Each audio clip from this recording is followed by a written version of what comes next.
Thea Lynn, I'm on my stairs, as you can perhaps see. And the reason I'm doing it on my stairs is because I'm talking about severe central nervous system disabilities. And if you've ever worked with that particular group of disabilities, lived with that, cared for someone who is afflicted with such a thing, then you realize that there are lots and lots of ups and downs. And the stairs are someplace you're usually just going up or you're going down. People don't generally hang out on the stairs.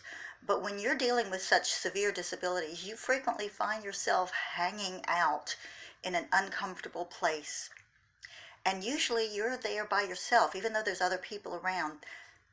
People can't see into your world when you're faced with such deep, not only tragedy, but confusion. And it's been my experience that the medical community is dealing with the person with the disability, and very seldom do they even acknowledge in a meaningful way what the caregiver is going through.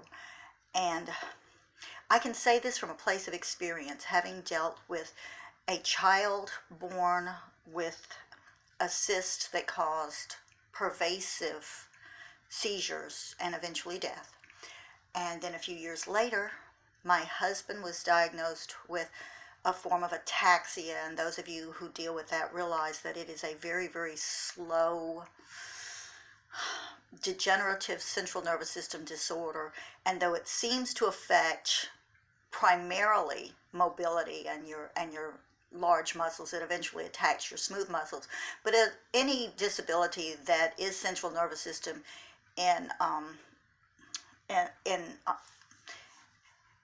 any disability that affects also the brain affects it in many, many ways. It affects personality, and it affects moral reasoning, and the agitation that frequently goes along with it is very, very difficult for caregivers to work with or even live with.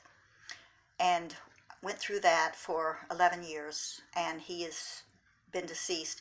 And I have to say, everything I say will come from a Christian perspective, because that is my perspective, and I can't speak from any perspective but my own. And God truly blessed me with a wonderful husband who is there for me, because now I'm dealing with my mother with Alzheimer's. And people seem to be more familiar with that, but it's very, very hard for people that have never dealt with it to understand. And even when you're dealing with it yourself, it's so hard to look at a parent and say, why can't I reason with you? Why can't I get through to you? So anyway, that's what I'm here to talk about. This is just a brief introduction. I'm very, very new to this platform. And now I find myself in the wonderful condition of having a little extra time, because I just retired from teaching. And what did I teach? Students with severe disabilities. And so I have also dealt with this on a professional level. So I hope that I can be here for some of you who are going through what I've been through and what I'm currently going through. And I hope that somehow this can be a blessing, and maybe you won't feel alone. Okay, bye-bye for now.